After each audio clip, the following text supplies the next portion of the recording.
श्री अन्न यानी मोटे अनाज के ब्रांड एम्बेसडर से आपको मिलवाते हैं। ये है बैगा जनजाति की लाहरी बाई। मध्य प्रदेश का डिडौरी जिला और उसका सिलपदी गांव इनका पता है।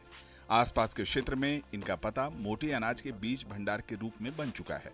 ग्रामीण आवास योजना से बने इस 2 कमरे के मकान का एक हिस्सा पूरी तरह से बीज भंडार में तब्दील हो चुका है।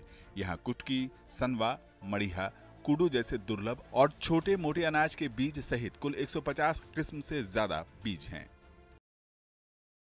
हमारे यहाँ जो बीज बोते थे वह विलुप्त हो गए थे, जिन्हें बचाने के लिए हमने विलुप्त हुए बीजों को अन्य गांव से लेकर आए और उनका उत्पादन किया।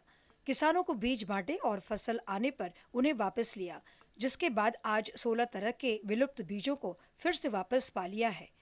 वैसे तो हमारे पास 30 किस्म है, लेकिन बाकी बहुतायत में है। लाहरी बाई ने इन सभी फसलों को अपने खेतों में उगाया और उसके बीज को संरक्षित किया।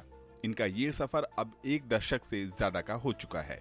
इन्होंने अपने गांव के किसानों के अलावा तकरीबन 54 गांव के लोगों को मुफ्त में बीज उपलब्ध कराए।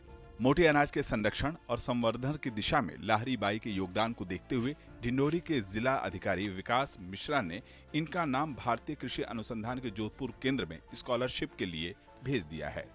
400 से 500 किसान होंगे आसपास के गांव के, जिनको इन्होंने बीज दिया हुआ है और उन्होंने अपने यहाँ पे बहुत बड़े एरिया में तो नहीं कहूँगी, पर फिर भी उस बीज को संरक्षित करने के हिसाब से उन्होंने छोटे छोटे जोत में उसका खेती किया हुआ है, ताकि वो बीज उनका संरक्षित रह सके, जिसको वो अपना गौरव भी मानते हैं। साल 2023 को मिलेट ईयर यानी मोटे अनाज वर्ष के रूप में संयुक्त राष्ट्र ने घोषित किया है।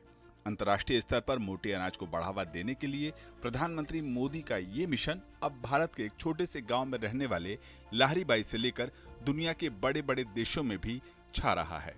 मोटे अनाज कम सिंचाई में अच्छी उपज देने वाले होते हैं, साथ ही ये पोषण के लक्ष्य को भी पूरा करने, फसल चक्र को सुचारू बनाने और छोटे किसानों को आर्थिक रूप से सशक्त करने वाले भी हैं।